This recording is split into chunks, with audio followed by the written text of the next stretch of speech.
Sharp 6 kilo, ESGN06A9GY. Tutupi yung kanyang takip.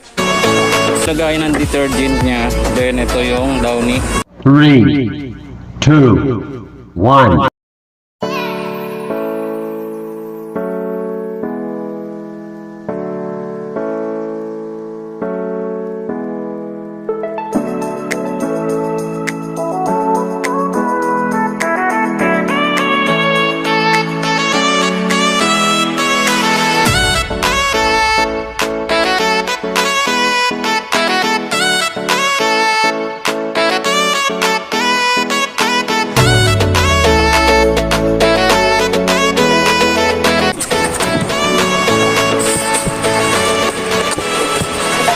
Lagay ng detergent niya. Then ito yung Downy.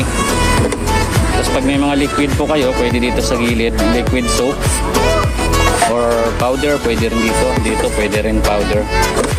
Ito naman yung salaan po ng ng mga himulmol. Pwede nyo tanggalin dito pagka puno na po ito. Ayan. So dali lang naman siya isi-set. Nandito na agad pag power on mo, lalabas na yung wash, rinse, steam. Water level hanggang 10. Then automatic naman siya mag-a-adjust. Then dito normal, sa program niya normal, speedy. So kayo mamimili kung ano po yung set ng yung paglalaban nyo, mga pantalon ba. So then pagkatapos nun start, saka pa lang papasok yung tubig pagka ni-start natin. So dito yung hose.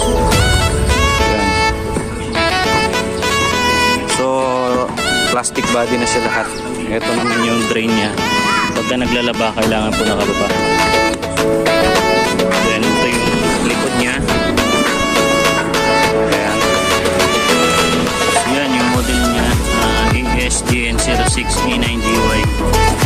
So ano lang siya. 348 watts. So kakain lang to ng 4 to 5 pesos per hour.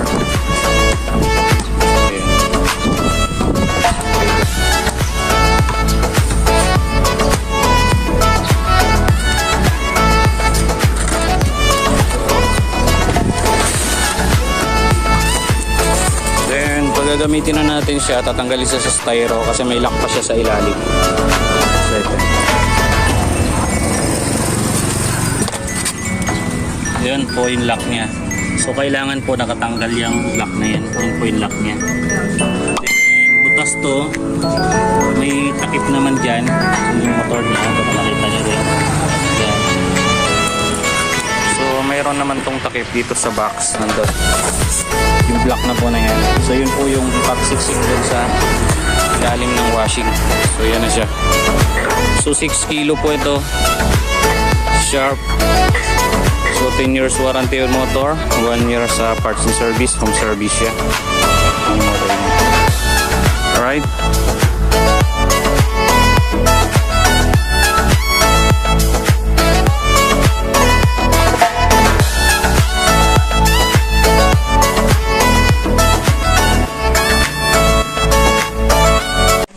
ESGN. Ito yung 6 kilo po. Then, ito. Dapat ganito yung repo. Then, fix mo lang to. Yan, hinihila lang siya hilain nyo lang para So, ditanggal lang naman yan. Pagka hindi nyo na siya gamitin, ganun lang. Hihilain lang to ha. Yan. So, pag gagamit, sabihin lang, di ba't hindi pumapasok yung tubig? Naka-on naman na. Bakit walang tubig? Kasi hindi pa nag-start. So, pa-power on natin. Ayan. Pag na-set na yung program, let's say Janes, tapos ito, wash pin rinse, water level, pwede mo i-set, pwede rin hindi, kasi automatic naman siya.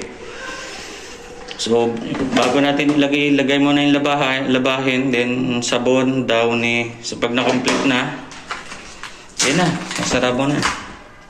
Tapos start. Start na. So pag start, saka pa lang papasok yung tubig niya. So yan yan. Yun.